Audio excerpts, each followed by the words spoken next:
교회 시대의 마감.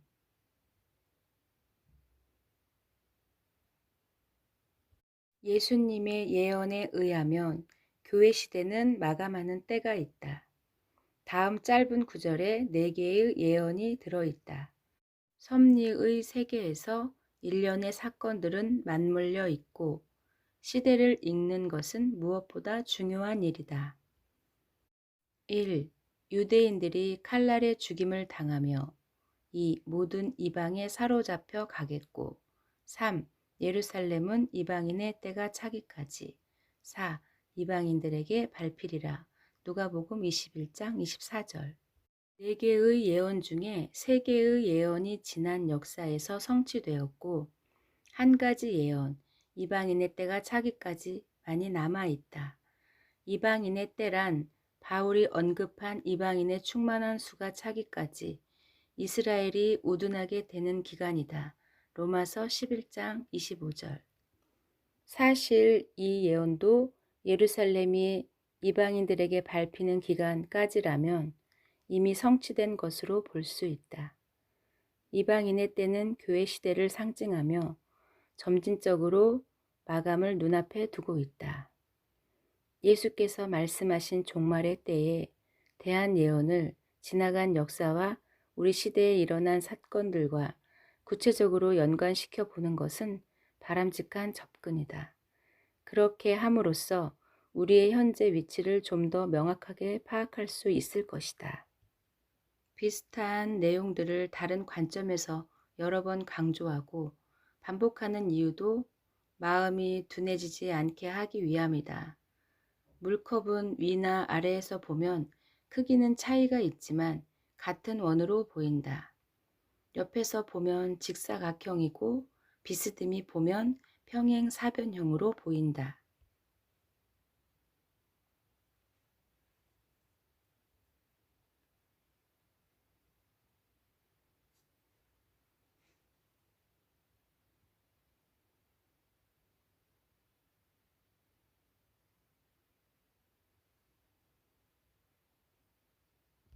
1. 징벌의 날 AD 70년 예루살렘이 군대가 에워싸이며 멸망당한 것을 징벌의 날로 말씀하셨다.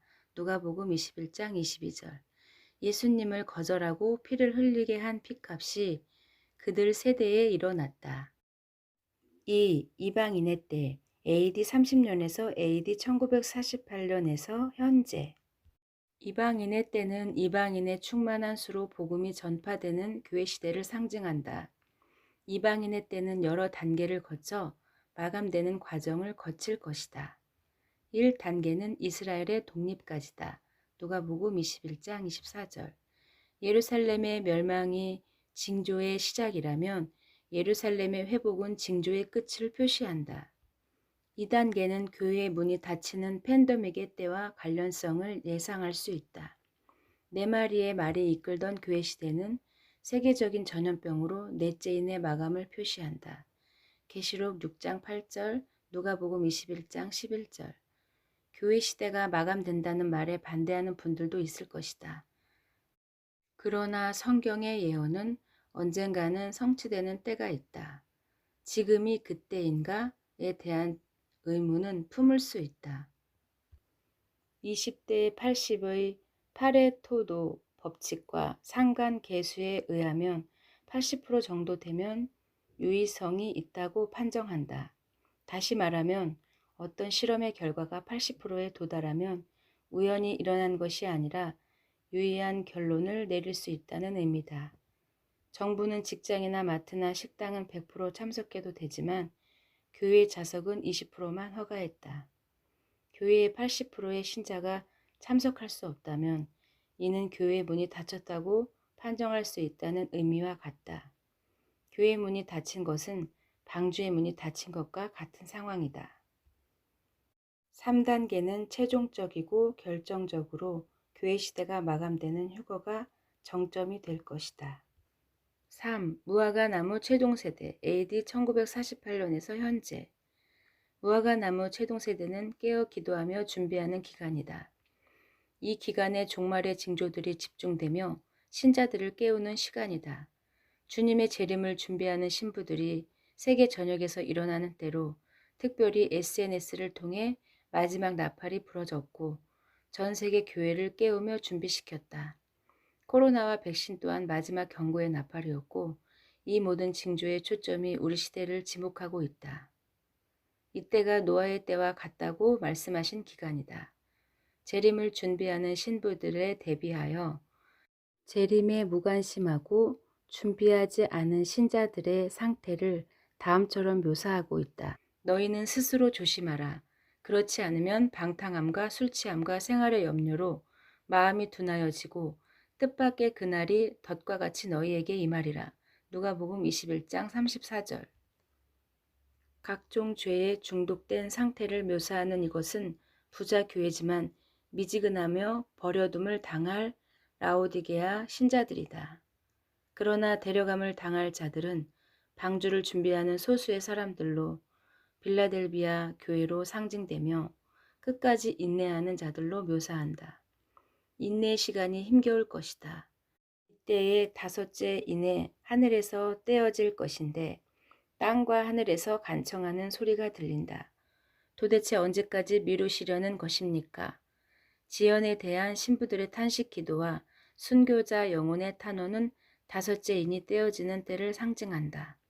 지금은 여섯째 인이 떼어질 순간이며 이것이 마지막이고 마지막이 시작이다. 4. 인자가 오시는 날, 디데이.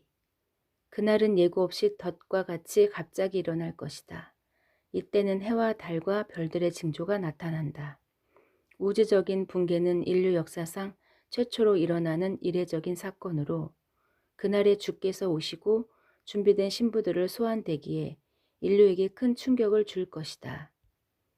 1월 성신의 징조가 있겠고 땅에서는 민족들이 바다와 파도의 성난 소리로 인하여 혼란한 중에 곤고하리라.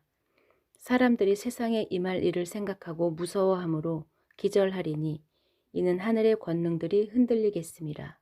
누가복음 21장 25절에서 26절.